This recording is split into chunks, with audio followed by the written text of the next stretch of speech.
유령이 돌아왔습니다. 1950년 원산에서 미 해군을 멈춰 세웠던 그 저주가 70년 만에 호르무즈에서 재현된 겁니다. 트럼프 대통령은 동맹국들을 용기 없는 겁쟁이라 비난하며 미국이 직접 바다를 열겠다고 호언장담했습니다. 하지만 작전 개시 선포가 무색하게 미 해군은 정작 기뢰를 제거할 소해함 한 척 투입하지 못하고 있습니다. 10조 원짜리 이지스함이 90km에 한 발에 날아갈까봐 초강대국 미국이 제자리 걸음만 반복하는 게 지금의 현실입니다. 영국 같은 핵심 우방국들조차 능력 부족을 이유로 일찌감치 말을 뺀 이 절망적인 상황에서 전 세계 군사 전문가들의 시선은 오직 한국으로 향하고 있습니다. 미국이 안보의 기본을 간과할 때 다시는 나라를 잃지 않겠다는 처절한 강박으로 지난 70년 동안 바닥부터 천장까지 모든 안보의 구멍을 결벽증적으로 메워온 한국만이 유일한 해법을 가졌기 때문입니다. 동맹의 눈치를 살피던 펜타곤이 왜 결국 자존심을 버리고 한국의 바지가랑이를 붙잡을 수밖에 없었는지 그 소름 돋는 역전의 전말을 지금 공개합니다. 영상을 시청하신 후 마음에 드신다면 좋아요와 구독 버튼을 꾹 눌러주세요. 여러분의 관심이 저에겐 큰 힘이 됩니다. 그럼 바로 시작하겠습니다. 트럼프 대통령이 동맹국들을 향해 쏘아붙였습니다. 피를 흘릴 용기도 의지도 없다고요. 저도 그 말을 들었습니다. 솔직히 말하면 그 순간만큼은 고개를 끄덕였죠. 그런데 말입니다. 지금 호르무즈 해협에서 벌어지는 현실을 보십시오.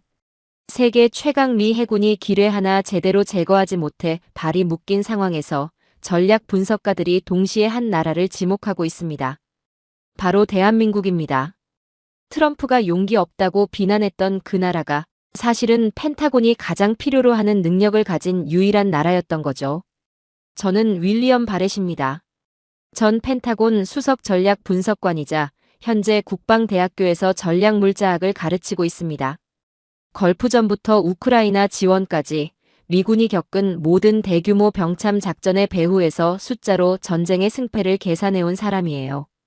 오늘 저는 여러분에게 패권의 가장 추악한 민낯을 보여드리려 합니다. 먼저 호르무즈 해협이 어떤 곳인지부터 짚어보죠. 폭 33km. 세계에서 가장 좁은 전략수로 중 하나입니다. 하루에 유조선 수십 척이 이 수로를 통과하고 전 세계 석유 공급의 5분의 1이 여기를 지나죠. 이 목구멍 하나가 막히는 순간 유럽의 난방이 멈춥니다. 아시아의 공장이 서고 미국의 주유소 앞에 긴 줄이 생겨요. 단순한 군사적 위기가 아닙니다. 전 세계 경제의 심장이 멈추는 재앙이죠. 그리고 지금 이란이 그 심장을 틀어쥐고 있습니다. 이란이 선택한 무기는 첨단 미사일이 아닙니다. 기뢰입니다. 개당 5,000달러짜리 플라스틱 덩어리죠. 그런데 이 싸구려 고철이 10조 원짜리 이지스함을 꼼짝 못하게 만들고 있어요. 이란의 지능형 기뢰 중 하나는 반경 3m 내의 미세한 자기장만 감지해도 폭발합니다. 거대한 군함이 내뿜는 자기장은 수백 미터 밖에서도 잡힌다는 걸 생각해 보십시오. 해저에 박힌 또 다른 종류의 기뢰는 탐지 자체가 불가능하죠. 그야말로 보이지 않는 암살자입니다. 5,000달러짜리 고철이 10조 원짜리 함대를 기다리고 있는 겁니다. 이것이 비대칭 전쟁의 본질이에요. 펜타곤은 처음에 호언장담했습니다. 최첨단 수중 드론과 소해 헬기가 모든 기뢰를 깨끗이 청소할 것이라고요. 저도 그 브리핑 자리에 있었습니다. 장성들의 자신감은 넘쳤죠. 하지만 결과는 처참했습니다. 호르무즈의 거친 해류와 탁한 시계 속에서 드론은 실종됐고 소나는 모래와 기뢰를 구분하지 못했어요. 수십 년을 연구하고 수조 달러를 쏟아부은 첨단 기술이 진흙탕 앞에서 무릎을 꿇은 겁니다. 화면 속에서 멀쩡히 작동하던 장비들이 실전 환경 앞에서 속수무책이었습니다. 브리핑룸의 자신감과 실제 해협의 현실 사이에는 그만큼 깊은 간극이 있었던 거죠. 더 심각한 문제가 있습니다. 조류에 휩쓸린 기뢰들이 항로 전체로 퍼졌습니다. 이제는 매설한 이란 군조차 정확한 위치를 모릅니다.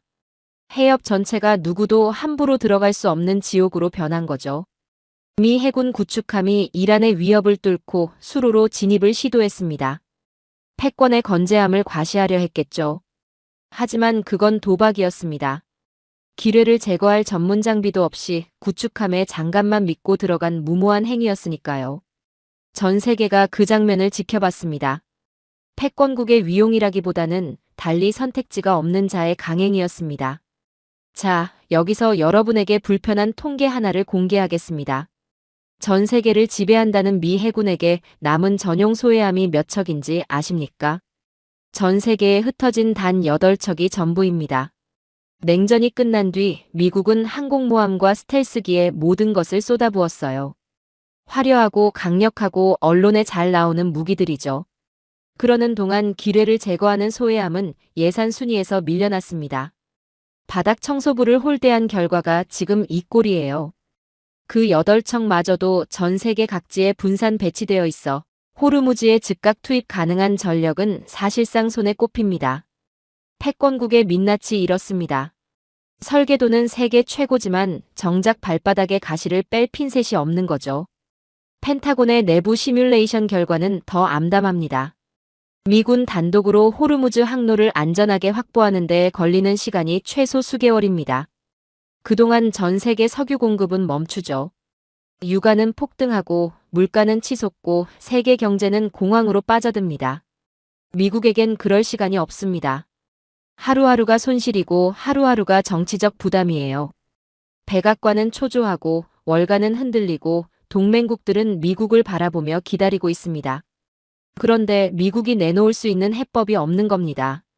바로 이 순간 전 세계 전략 분석가들의 시선이 한 나라로 쏠립니다.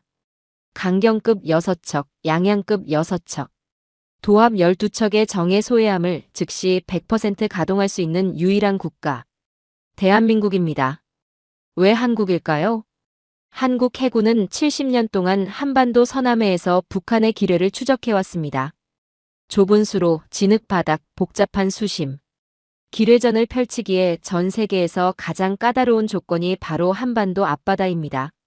미군이 시뮬레이션으로 훈련할 때 한국 해군은 그 실제 환경 속에서 70년을 단련해왔죠. 이건 단순한 장비의 문제가 아닙니다. 몸에 새겨진 경험의 문제입니다. 손끝에서 느껴지는 감각의 문제이고 수십 년이 쌓인 노하우의 문제예요. 어떤 예산으로도 어떤 기술로도 단기간에 살 수 없는 자산입니다.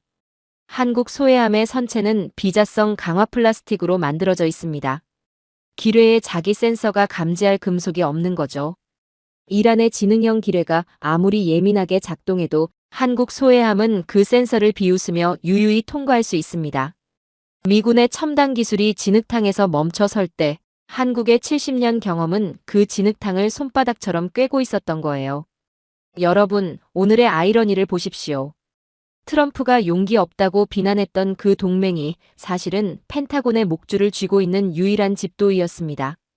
미국은 태양을 관측하는 현미경을 가졌지만 정작 발바닥에 박힌 가시를 뺄 핀셋이 없습니다. 그리고 그 핀셋을 세계에서 가장 완벽하게 다루는 자들이 바로 대한민국 해군이에요. 10조 원짜리 항공모함을 멈추는데 핵미사일은 필요 없습니다.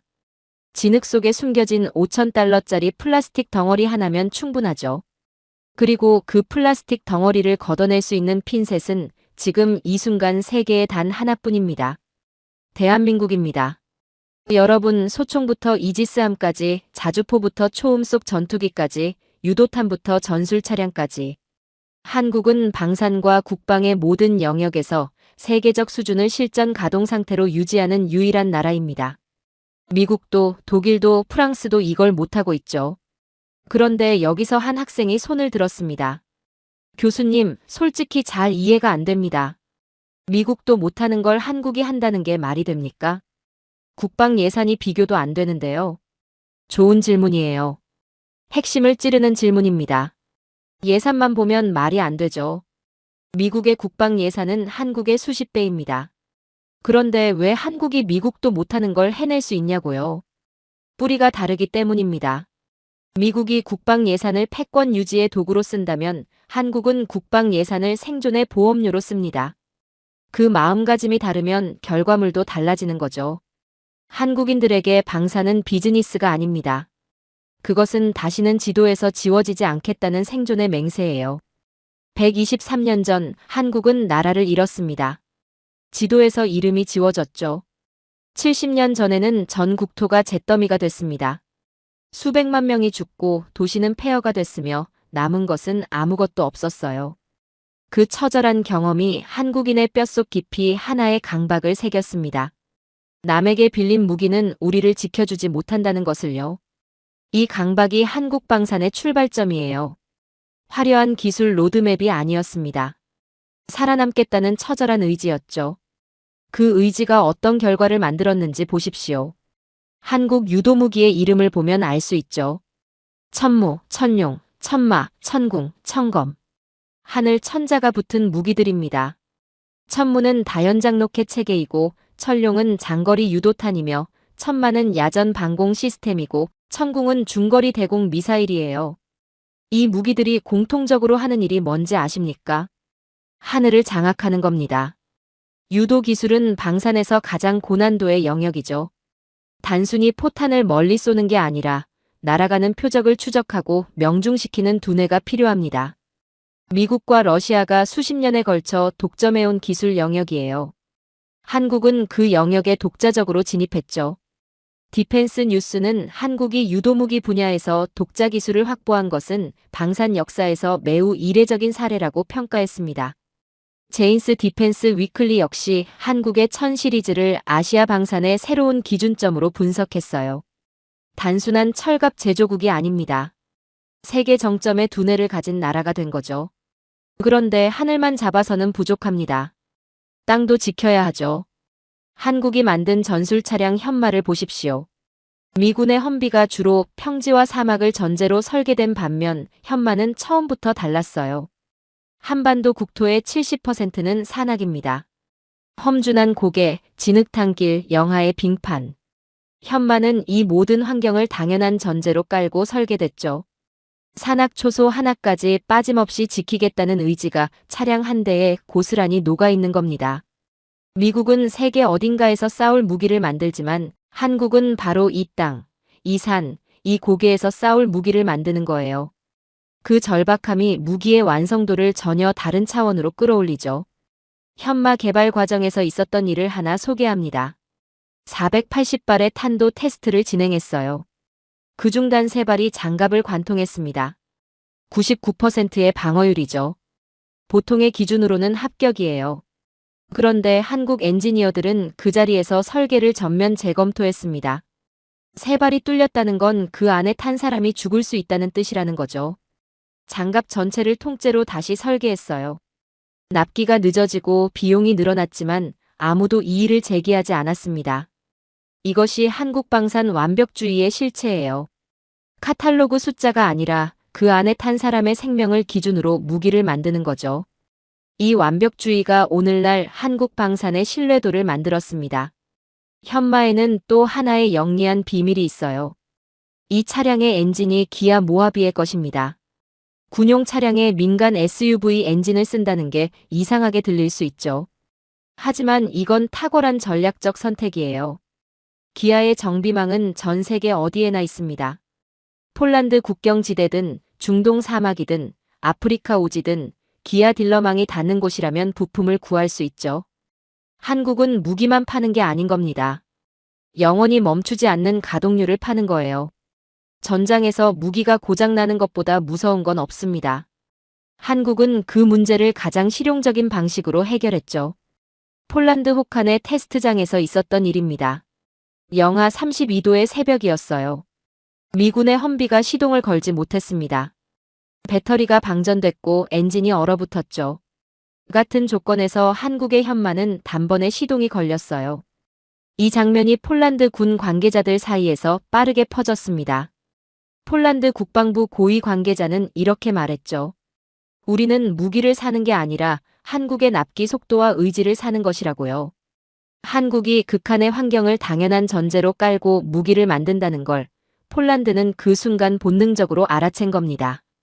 폴란드의 결단은 단순한 무기 구매가 아니었어요. 현마 2000대, K2 전차, K9 자주포를 한꺼번에 계약했습니다. 폴란드는 나라를 잃어본 나라죠. 독일과 러시아 사이에 끼어 수차례 지도에서 지워졌어요. 그들이 한국을 선택한 건 단순히 무기 성능 때문만이 아닙니다. 한국에서 자신들의 모습을 봤기 때문이죠. 망국의 기억, 생존의 의지, 다시는 그 역사를 반복하지 않겠다는 결기. 그 결기가 만들어낸 무기를 폴란드는 선택한 겁니다.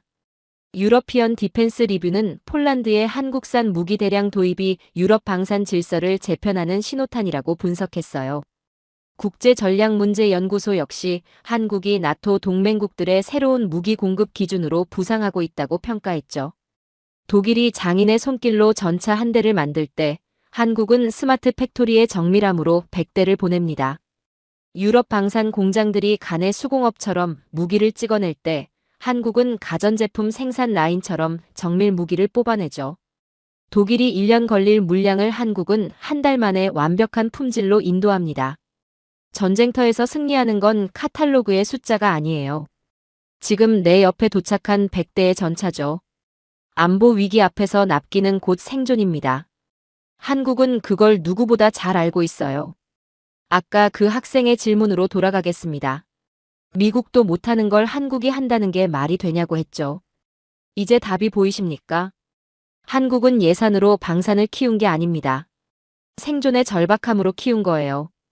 그 절박함이 유도탄의 두뇌를 만들었고 현마의 장갑을 다시 설계하게 했으며 영하 32도에서도 단번에 시동이 걸리는 차량을 만들었습니다. 하늘부터 땅까지 유도탄부터 전술 차량까지 스스로 설계하고 생산하고 즉시 인도할 수 있는 기술적 독립을 완성한 나라. 미국, 중국, 러시아 외에 이 반열에 오른 유일한 나라가 바로 한국이죠. 그들은 빈틈을 허용하지 않습니다. 그리고 그 빈틈 없는 전력의 뿌리에는 다시는 지도에서 지워지지 않겠다는 한민족의 처절한 맹세가 있어요. 미 해군 역사상 가장 치욕적인 보고서가 있습니다. 1950년 원산작전 직후 작성된 문서죠. 단 한 줄로 요약됩니다. 우리는 바다의 통제권을 잃었다. 핵무기도 미사일도 아닌 구식 기뢰 때문에. 1950년 10월이었습니다. 인천 상륙작전의 성공으로 기세가 하늘을 찌르던 미군이 북진을 위해 원산 앞바다에 집결했죠. 5만 명의 병력을 실은 거대한 함대였어요. 항공모함, 순양함, 구축함이 줄지어 늘어선 그 위용은 그야말로 패권의 상징이었습니다. 그런데 그 함대가 2주 동안 꼼짝을 못했어요. 소련제 구식 기뢰 3,000발 때문이었습니다.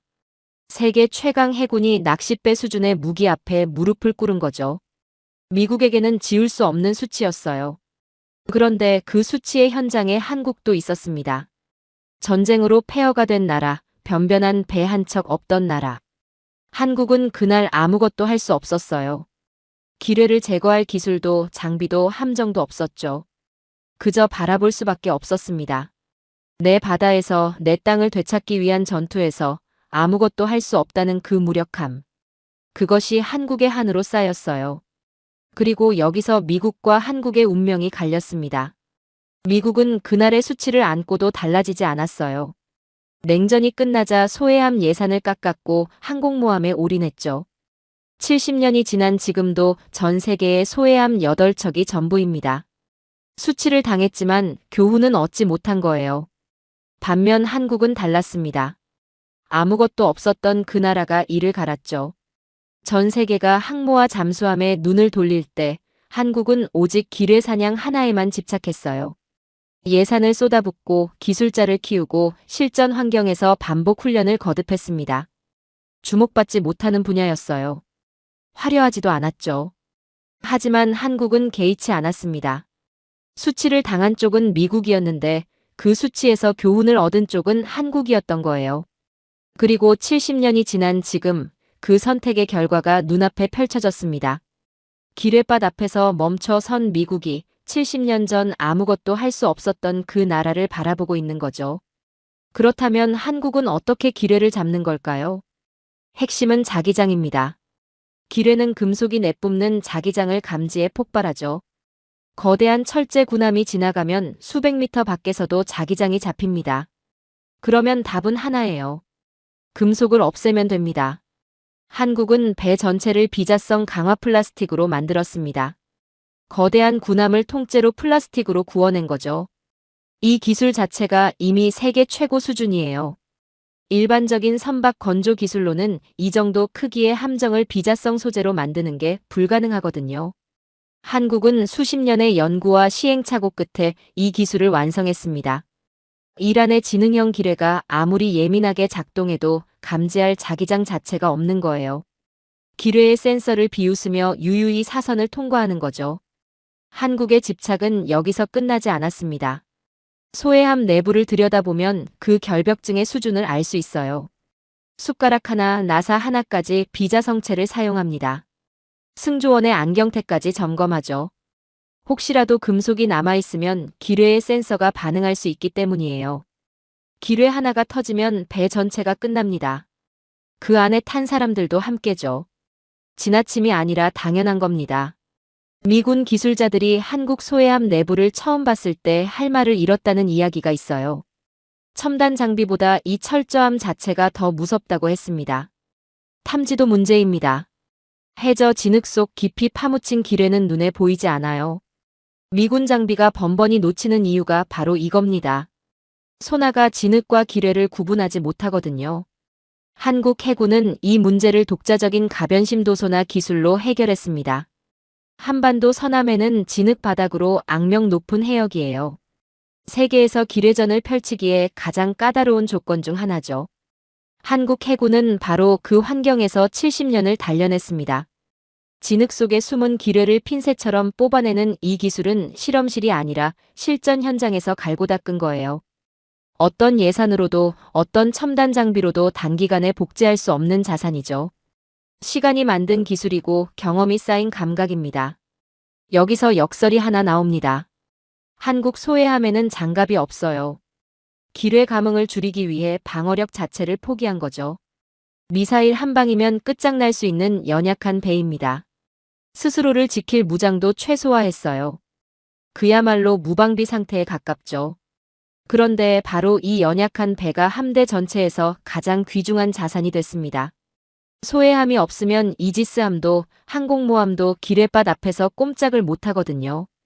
가장 약한 배가 가장 강한 배의 운명을 쥐고 있는 겁니다. 힘이 아니라 역할이 위계를 결정하는 거죠. 호르무즈 해협의 작전 상황을 보십시오. 1,500억 원짜리 한국 소해함 한 척을 보호하기 위해 10조 원짜리 미군 이지스 구축함 2척이 양옆을 철통같이 방어해야 합니다. 사장이 직접 몸을 던져 비서를 지키는 형국이죠. 소해함이 먼저 길을 열지 않으면 그 뒤에 선 이지스함도 항공모함도 한 발짝도 앞으로 나갈 수 없기 때문이에요. 함대 전체의 생사가 이 작은 플라스틱 배 하나에 달려있는 겁니다. 전 세계 전략 분석가들이 동시에 같은 결론에 도달하고 있습니다. 호르무즈의 기뢰밭을 열 수 있는 핀셋은 지구상에 단 하나뿐이라는 것을요. 그 핀셋을 쥔 나라가 나서지 않는다면 미국이 내밀 수 있는 카드는 없습니다. 한국이 여러 복잡한 문제들을 거론하며 참여를 거절한다면 어떻게 될까요? 분석가들의 시뮬레이션은 하나의 결론으로 수렴합니다. 미국이 자국의 이지스함을 한국 소해함의 호위에 붙여서라도 설득에 나서야 한다는 거죠. 세계 최강 미 해군의 구축함이 한국 소해함을 지키기 위해 따라 나서는 그림입니다. 10조 원짜리 배가 1,500억 원짜리 배의 경호원이 되는 거예요. 말은 안 하지만 워싱턴은 알고 있습니다. 지금 이 순간 가장 먼저 전화를 걸어야 하는 쪽이 어디인지를요. 1950년 원산에서 아무것도 할 수 없었던 그 나라가 70년의 한을 갈고 닦아 지금은 미국이 의존할 수밖에 없는 나라가 됐습니다. 수치를 당한 쪽은 미국이었지만 그 수치에서 교훈을 얻은 쪽은 한국이었죠. 전쟁터에서 가장 귀한 대접을 받는 건 가장 비싼 무기가 아닙니다. 지뢰밭에서 맨 앞에 설 수 있는 무기죠. 그리고 지금 그 자리에 설 수 있는 나라는 한국뿐입니다. 유럽의 정치인들이 국방 예산을 늘리자는 말만 꺼내도 시민들이 거리로 나옵니다. 왜 복지 예산을 깎아 대포를 사냐고요? 그런데 지구 반대편에는 전혀 다른 나라가 있어요. 수조 원짜리 전투기 개발 소식에 박수를 보내는 국민이 있는 나라죠. 복지 예산 삭감엔 혈세 낭비라며 분노하는 그 사람들이 신형 자주포 양산 소식엔 잘하고 있다고 엄지를 치켜세웁니다. 이상한 나라처럼 보이죠. 그런데 이 이상한 나라가 전 세계 군사 분석가들이 가장 주목하는 나라가 됐습니다. 바로 한국이에요. 한국의 현역 병력은 약 50만 명입니다. 숫자만 보면 그리 압도적이지 않죠. 그런데 여기에 숨겨진 수치가 있어요. 위기 상황 발생 시 24시간 안에 소집 가능한 예비 전력이 무려 300만 명에 육박합니다. 단순한 숫자가 아니에요. 이 300만 명 전원이 소총 사격과 전술 훈련을 마친 사람들이죠. 총을 쥐어주면 쏠 줄 아는 사람들입니다. 유럽의 예비군과는 차원이 달라요. 독일 예비군에게 소총을 쥐어주면 방아쇠가 어디 있는지 찾는데도 시간이 걸리죠. 한국 예비군은 눈을 감고도 분에 결합을 합니다. 군 복무 기간 동안 수백 번을 반복한 동작이기 때문이에요. 몸이 기억하는 겁니다. 평범한 한국 직장인의 하루를 한번 상상해 보십시오. 오전에는 회의실에서 보고서를 넘기고 점심엔 동료들과 밥을 먹죠. 그런데 소집 문자 하나가 오는 순간 이 평범한 과장님의 시간이 달라집니다. 넥타이를 풀고 군복을 입는데 단 3분. 사격장에서 250m 밖의 표적을 명중시키는데 1초의 망설임도 없어요. 머리가 잊어도 손이 기억하고 손이 잊어도 발이 기억하는 거죠. 이것이 한국 예비군의 본질입니다. 10년 전 전차병으로 복무했던 사람이 소집을 받으면 해치를 열고 조준경을 들여다보는 손놀림에 망설임이 없어요. 엔진 소리만 들어도 이상 유무를 감지하죠. 10년의 공백이 무색합니다. 한국의 진짜 무서운 점은 K9 자주포가 아니에요. 그 자주포를 10년 동안 타지 않았음에도 앉자마자 초탄을 명중시키는 이 근육 기억이 진짜 공포죠. 그런데 여기서 끝이 아닙니다. 한국의 5060 세대 이야기를 빠뜨릴 수 없어요. 이분들은 지금의 20대보다 훨씬 가혹한 환경에서 훈련을 받았습니다. 복무 기간도 지금보다 훨씬 길었죠. 실전과 구분이 안 될 정도의 강도였어요. 지금 젊은 세대가 1년 반을 복무할 때 이분들은 2년 반에서 3년을 버텼습니다. 그리고 그 훈련이 지금도 몸에 남아 있어요. 국가 위기 상황이 오면 도망치는 대신 나라도 나가겠다고 나서는 분들이죠. 전 세계 어디에서도 볼 수 없는 장면입니다. 60대 가장이 군복을 꺼내 먼지를 털고 사격 자세를 점검하는 나라예요. 유럽의 정치가들이 평화를 구걸할 때 한국의 가장들은 조용히 군복의 먼지를 털어냅니다. 이분들은 예비군 편입 연령을 넘어 민방위로 전환됩니다. 전투 최전선에 서는 건 아니에요. 하지만 후방이 뚫리면 전선도 무너지는 법이죠. 물자 수송, 후방 방어, 민간 방어망. 이 모든 것을 채우는 사람들이 바로 군 복무 경험이 있는 2세대입니다. 그것도 지금보다 훨씬 혹독하게 단련된 사람들이에요. 침공군 입장에서 생각해 보십시오. 전선을 뚫었더니 후방에 또 다른 벽이 나타납니다. 그 벽을 뚫었더니 또 다른 벽이 기다리고 있어요. 어디를 뚫어도 끝이 없는 나라인 거죠. 한국을 공격한다는 건 이 나라 전체를 상대하겠다는 뜻입니다. 2022년 러시아가 동원령을 내렸을 때 무슨 일이 벌어졌는지 기억하십니까? 젊은 남성들이 국경을 넘어 도망쳤습니다. 핀란드, 조지아, 카자흐스탄으로 탈출하는 행렬이 수백 킬로미터에 달했죠. 강제로 끌려가지 않으려고 가진 걸 다 팔아 비행기 표를 샀어요. 같은 시기 한국의 예비군 훈련장을 보십시오. 소집 통보를 받은 사람들이 제 시간에 나타납니다. 불평이 없다는 게 아니에요. 그래도 나오는 거죠. 당연한 의무라고 받아들이는 문화적 유전자가 다른 겁니다. 강제가 아니라 내면화된 책임감이에요. 러시아는 총을 들이밀어야 전장으로 보낼 수 있는 나라였고 한국은 문자 한 통으로 300만 명이 움직이는 나라입니다. 이 차이가 전장에서 어떤 결과를 만드는지는 굳이 설명하지 않아도 아실 겁니다. 한국 남성 10명 중 9명은 군 복무 경험자입니다. 즉, 한국 땅에 발을 들인 침공군이 마주칠 상대는 선량한 시민이 아니에요. 골목마다, 건물마다, 산마다 정밀 무기를 다룰 줄 아는 잠재적 전사들이 기다리고 있는 거죠. 2천만 명이 넘는 숫자입니다. 이스라엘이 전 국민을 무장시킨 나라라면 한국은 전 국민이 이미 훈련된 나라예요. 무기를 쥐어주는 순간 바로 전사가 되는 사람들이 2천만 명입니다. 이 숫자가 무엇을 의미하는지 군사 전략가라면 본능적으로 알고 있어요. 여기에 한국의 정보기술력이 더해집니다. 모바일 알림 하나로 수만 명의 보직별 전문가들이 특정 장소로 집결하죠. 포수는 포수끼리, 통신병은 통신병끼리, 조종수는 조종수끼리 정확히 배치됩니다. 혼란이 없어요. 세계에서 가장 빠르고 정교한 동원 체계죠. 러시아가 동원령을 내리고도 몇 달째 허둥댄 것과 비교해 보십시오. 한국은 24시간 안에 300만 명이 제자리를 찾아갑니다. 이 속도와 정교함은 수십 년에 걸쳐 구축한 시스템의 결과예요. 전시 상황에서 동원 속도는 곧 생존이죠. 한국은 그걸 누구보다 잘 알고 있습니다. 한국 사회에서 군 경력은 부끄러운 과거가 아닙니다. 내 가족을 지켰다는 묵직한 자부심의 근간이에요. 이 문화가 유럽의 평화주의와는 차원이 다른 국방력을 만들죠. 무기가 강한 나라는 많습니다. 하지만 그 무기를 다루는 사람들이 이렇게 단단한 나라는 없어요. 무기는 사람이 다루는 거고 사람의 의지가 무기의 성능을 결정하죠. 한국은 무기와 사람이 함께 단단한 나라입니다. 강대국들이 한국과의 전면전을 꺼리는 진짜 이유가 여기 있어요. 미사일 때문만이 아닙니다. 그 땅에 발을 들이는 순간 5천만 명의 전사와 마주해야 하기 때문이죠. 그것도 70년의 원한이 담긴 전사들과요. 전선엔 현역이, 후방엔 예비군이, 그 뒤엔 민방위가, 그리고 그 마지막 자리엔 군복 입어본 노인들이 버티고 있습니다. 어디를 뚫어도 또 다른 벽이 나오는 나라예요. 전 세계가 복지라는 달콤한 환상에 빠져 국방을 잊었을 때 한국은 전 국민을 사자로 길러냈습니다.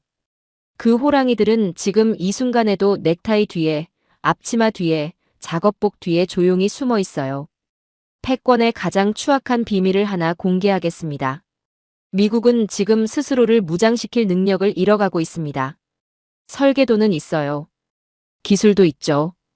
그런데 그 설계도를 현실로 찍어낼 공장이 없습니다. 수십 년간 값싼 해외 생산에 의존하는 동안 미국의 탄약 공장들은 녹슬었고 숙련공들은 사라졌어요. 세계 최대의 군사 강국이 정작 자국 군대에 먹일 포탄을 충분히 만들지 못하는 상황이 된 거죠. 이게 현실입니다. 화려한 브리핑 자료 뒤에 숨겨진 패권의 민낯이에요. 냉전이 끝난 뒤 미국은 평화의 배당금을 누렸습니다. 방산 예산을 줄이고 공장을 팔고 숙련공들을 내보냈어요. 그 결과가 지금 눈앞에 펼쳐지고 있는 겁니다. 전쟁은 준비된 나라를 기다려주지 않거든요. 준비 안 된 나라가 전쟁을 맞이하면 어떻게 되는지 지금 미국이 그 답을 보여주고 있어요. 우크라이나 전쟁이 그 민낯을 적나라하게 드러냈습니다. 전쟁이 장기화되면서 미군의 비축 탄약이 바닥을 드러냈어요. 155mm 포탄이 부족해진 거죠. 그러자 천하의 미국이 한국에 손을 내밀었습니다. 대여라는 궁색한 명목이었어요. 한국산 155mm 포탄 50만 발을 빌려간 겁니다. 50만 발입니다. 세계 최강 군사력을 자랑하는 나라가 동맹국에 포탄을 빌리러 간 거예요. 이 장면 하나가 오늘날 미국 방산의 현주소를 말해줍니다. 10조 원어치의 황금을 쌓아두어도 5달러짜리 포탄 한 발이 없으면 그 나라는 패배합니다. 그리고 지금 그 포탄을 쥔 주인은 워싱턴이 아니라 서울에 있어요. 한국이 포탄을 빌려주지 않았다면 어떻게 됐을까요? 생각만 해도 아찔한 상황이죠. 그 선택권이 한국에 있었다는 사실이 중요합니다. 포탄만의 문제가 아닙니다. 미 육군은 차세대 자주포 사업을 야심차게 추진했어요. 10년이 넘는 시간과 수조 원의 예산을 쏟아부었죠. 결과는 처참했습니다. 기술적 난관을 넘지 못하고 사업이 최종 폐기됐어요. 미국이 제자리 걸음을 하는 동안 전장은 기다려주지 않았습니다. 나토 동맹국들은 당장 쓸 수 있는 자주포가 필요했어요. 그때 등장한 게 한국의 K9 자주포였습니다. 미 육군 관계자들이 직접 한국을 찾아왔어요. 플랜 B로 검토하던 한국산이 어느 순간 서방 세계의 유일한 표준이 된 겁니다. 미 육군 고위 관계자는 이렇게 말했죠. 우리에겐 더 이상 자주포를 처음부터 개발할 시간이 없다. 한국에 검증된 플랫폼이 유일한 답이다. 자존심 따위는 사라진 겁니다. 현실이 자존심을 눌러버렸어요. 10년을 날려먹은 뒤에야 한국으로 달려온 거죠. 그 10년 동안 한국의 K9은 이미 세계 10개국 이상에 수출되며 실전에서 검증을 마쳤습니다. 미국이 실험실에서 씨름하는 동안 한국은 전장에서 답을 내놓은 거예요. 땅의 이야기만이 아닙니다. 바다에서도 똑같은 일이 벌어지고 있어요. 미 해군 조선소들이 노후화됐습니다. 구축함 한 척을 수리하는데 수년이 걸리는 상황이에요. 태평양 곳곳에 배치된 군함들이 정비를 받지 못한 채 임무를 수행하고 있죠. 이건 단순한 정비 문제가 아닙니다. 전투력의 공백이에요. 정비받지 못한 군함은 전장에서 언제 멈춰 설지 모르는 시한폭탄이나 다름없거든요. 미 해군이 태평양에서 중국을 상대해야 하는 상황에서 자국 조선소는 그 수요를 감당하지 못하고 있습니다. 패권국의 아킬레스건이 수면 위로 드러난 거죠. 그래서 미 해군이 선택한 곳이 한국이었습니다. 한화오션과 HD현대가 미군 함정 정비 자격을 획득했어요.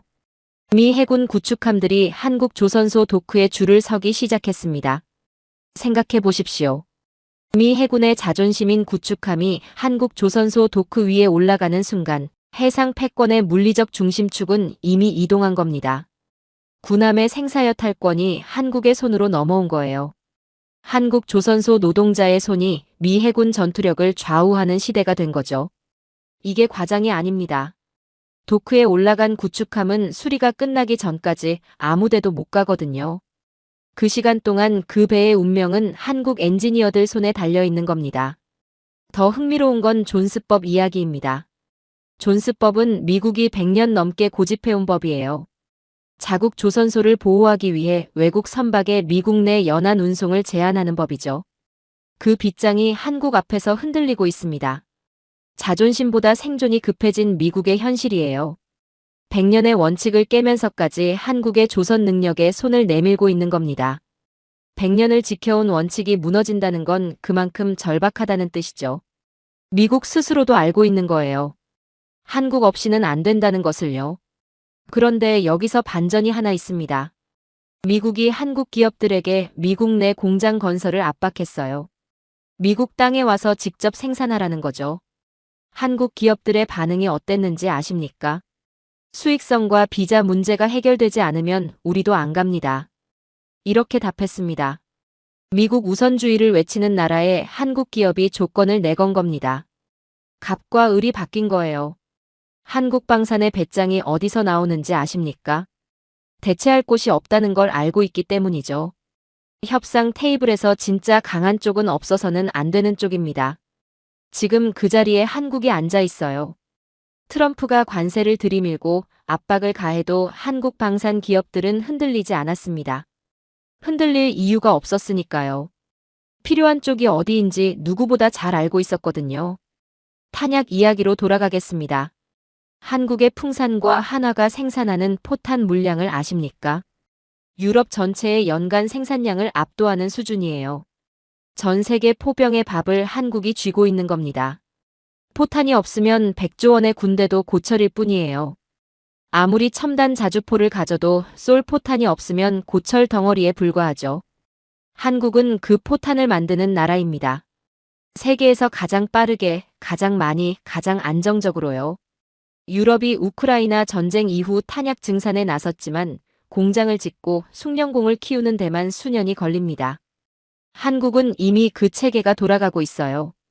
수십 년을 멈추지 않고 가동해온 생산 라인이 있기 때문이죠. 미국이 한국산 포탄을 빌려가고 미국의 구축함이 한국 도크에 올라가고 미국의 자주포 공백을 한국이 채우고 있습니다. 이걸 한 문장으로 정리하면 이렇습니다. 미국은 이제 한국의 산업 기반 없이는 국가 안보를 유지하기 어려운 시대에 진입했어요. 공급망의 갑이 바뀐 겁니다. 트럼프는 미국 우선주의를 외쳤지만 정작 미 육군은 한국의 자주포 라인을 보며 제발 우리를 좀 도와달라고 속삭입니다.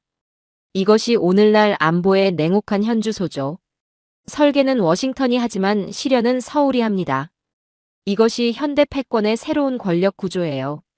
유럽의 장성들이 한국군 훈련장을 방문하고 나서 공통적으로 하는 말이 있습니다. 규모가 다르다는 거죠.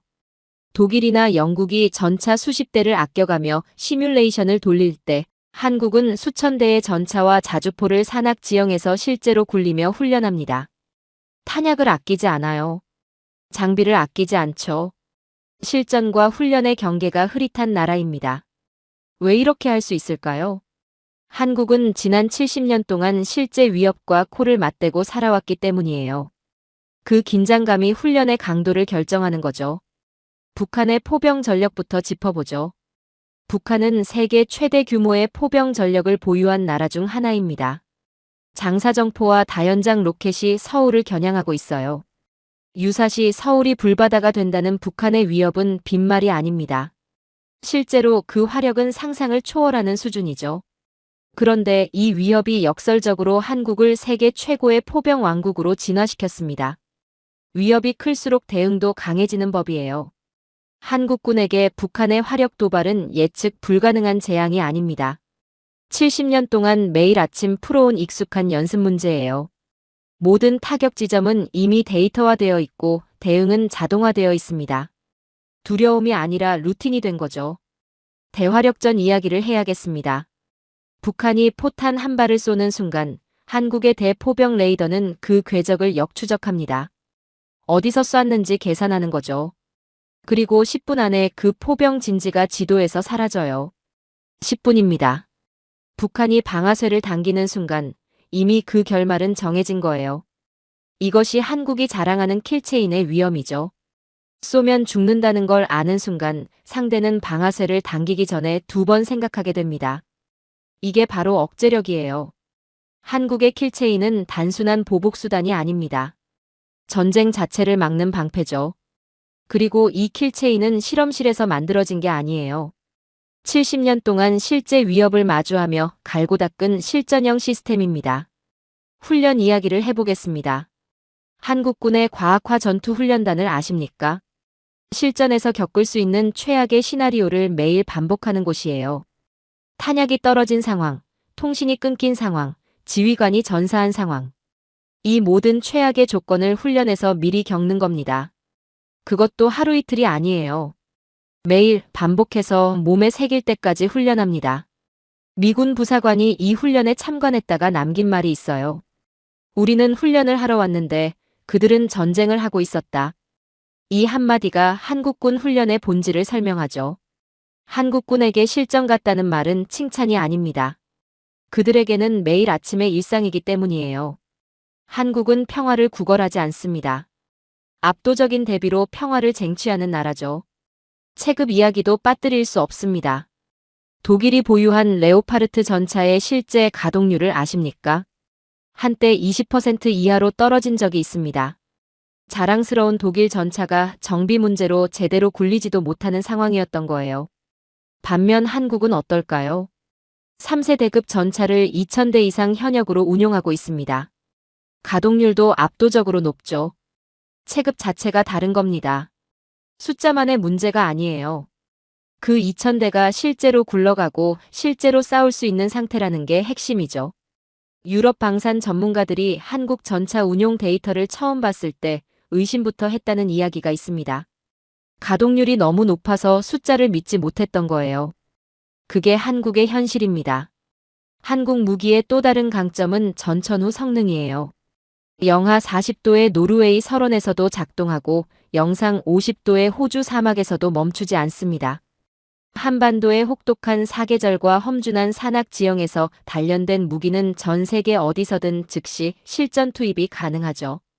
노르웨이 군이 한국산 장비를 테스트하다가 놀란 이유가 여기 있어요. 극한의 추위를 당연한 전제로 깔고 설계된 무기는 다른 겁니다. 혹독한 환경을 견디도록 만들어진 게 아니라 그 환경을 일상으로 상정하고 만들어진 거죠. 이 차이가 실전에서 생사를 가릅니다. 정비 이야기도 해야겠습니다. 무기는 사는 것보다 유지하는 게 더 어렵습니다. 아무리 좋은 전차를 가져도 고장나면 고철이에요. 한국은 기아, 현대, 한화의 민간 정비 인프라를 군수 체계에 완벽히 이식했습니다. 고장나면 24시간 안에 수리가 이루어지는 체계죠.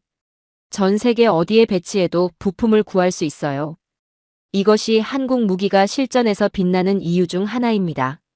무기의 성능은 카탈로그에 있는 숫자가 아니라 전장에서 얼마나 오래 멈추지 않느냐로 결정되는 거죠. 유럽의 무기 구매 담당자들이 한국을 찾으면 가장 먼저 받는 충격이 있습니다. 카탈로그에 있는 무기가 창고에 쌓여 있다는 거예요. 지금 당장 배에 실어보낼 수 있는 상태로요. 유럽 무기는 계약하면 5년 뒤에 옵니다. 하지만 한국은 계약 후 수개월 안에 초도 물량을 인도해요. 안보 위기 상황에서 가장 좋은 무기는 지금 내 앞에 있는 무기입니다.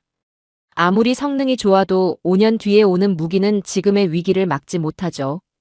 한국은 그걸 알고 있어요. 그래서 항상 준비된 상태를 유지하는 겁니다. 유럽 장성들이 한국 방산에 줄을 서는 이유가 여기 있어요. 성능 때문만이 아닙니다. 지금 당장 쓸 수 있기 때문이죠.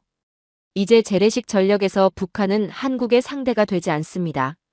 한국의 실전 체급은 이미 북한을 압도했어요. 그런데 한국 방산의 시선은 이미 북한 너머를 향하고 있습니다. 전 세계 안보의 공백을 채우는 나라로 진화하고 있는 거죠. 70년 동안 괴물을 상대하며 단련된 이 나라는 이제 그 경험을 전 세계에 수출하고 있습니다. 한국군에게 평화는 주어지는 게 아니에요. 압도적인 힘으로 쟁취하는 것이죠. 그리고 그 철학이 오늘날 세계가 한국 방산에 열광하는 가장 근본적인 이유입니다. 호르무즈 해협 봉쇄가 40일을 넘어섰습니다. 전 세계 물동량의 대동맥이 끊기며 국제 유가는 폭등했어요. 미국의 전략 비축유는 1983년 이후 최저치로 추락했습니다. 세계 최강 군사력을 자랑하는 나라가 정작 함대를 움직일 기름이 부족해지는 상황이 된 거죠. 무기는 있는데 연료가 없는 겁니다. 총은 있는데 총알이 없는 것과 같아요. 아무리 정교한 무기 체계를 갖춰도 그것을 움직일 에너지가 없으면 고철에 불과합니다. 패권의 또 다른 민낯이 드러난 순간이었어요. 그리고 이 위기가 깊어질수록 세계의 시선은 하나의 나라로 쏠리기 시작했습니다. 중동의 산유국들이 향한 곳이 있습니다. 백악관이 아니었어요. 사우디, 아랍에미리트, 쿠웨이트 등 중동의 주요 산유국들이 한국에 손을 내밀었습니다. 이유가 있죠. 중동의 원유 저장 시설은 지상에 노출되어 있어요. 드론 한 대, 미사일 한 발이면 불바다가 됩니다. 실제로 사우디 아람코 시설이 드론 공격을 받아 막대한 피해를 입은 적이 있죠. 그들에게는 안전한 저장 공간이 절실했어요. 지상이 불타도 멀쩡한 곳, 드론이 날아다녀도 흔들리지 않는 곳이 필요했습니다. 그리고 한국에는 그게 있었어요. 한국의 지하 안반 저장고입니다. 지하 깊숙이 단단한 안반을 파고 들어간 거대한 저장 시설이에요. 웬만한 공격으로는 손도 댈 수 없는 구조죠. 한국은 이 시설을 활용해 중동 산유국들과 국제 공동 비축 사업을 진행하고 있습니다. 산유국들이 원유를 한국 땅에 보관하고 한국은 위기 시 우선 구매권을 갖는 방식이에요. 석유 한 방울 나지 않는 나라가 에너지 안보의 핵심 거점이 된 겁니다.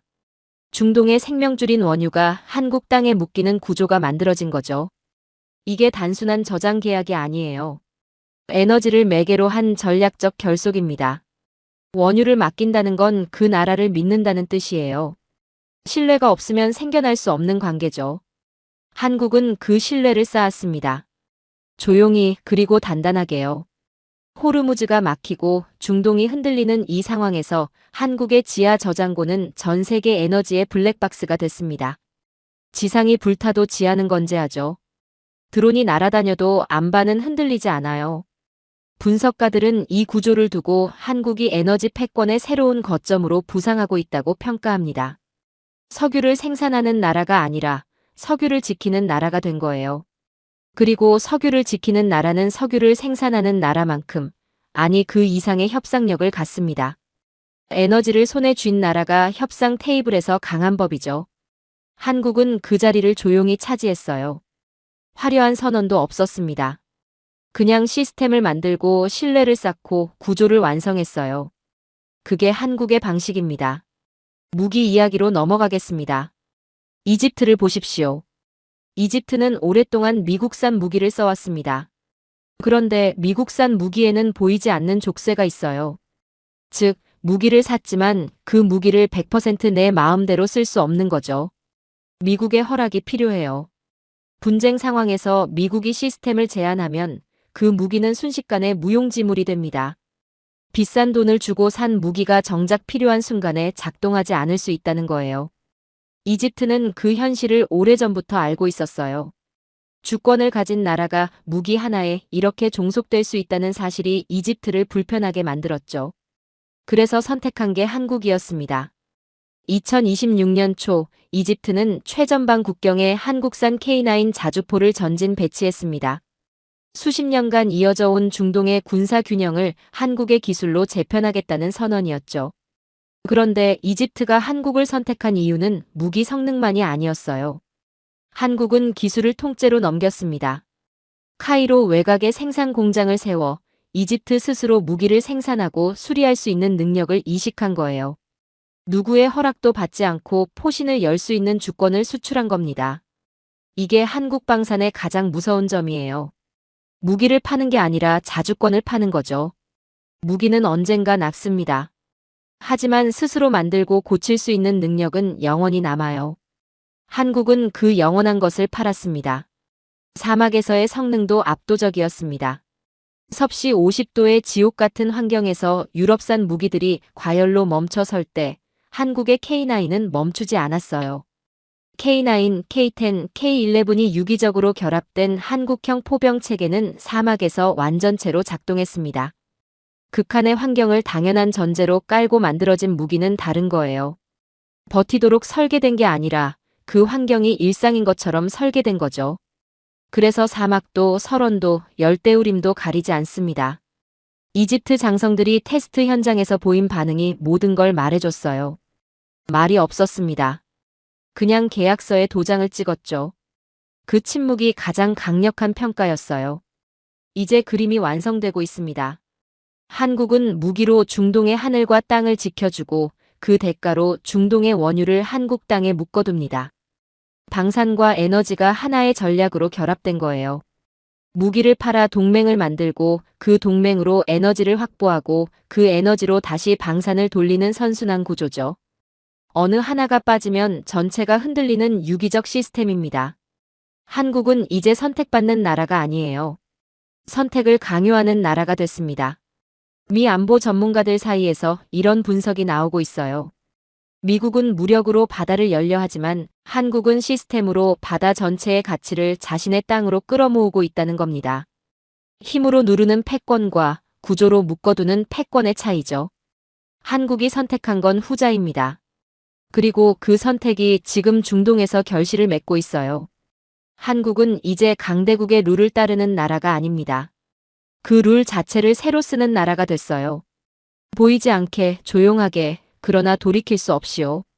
저는 20년 동안 펜타곤에서 일했습니다. 전 세계 미군의 병참을 설계하고 숫자로 전쟁의 승패를 계산해온 사람이에요. 그 세월 동안 저는 미국이 세계의 중심이라고 믿었습니다.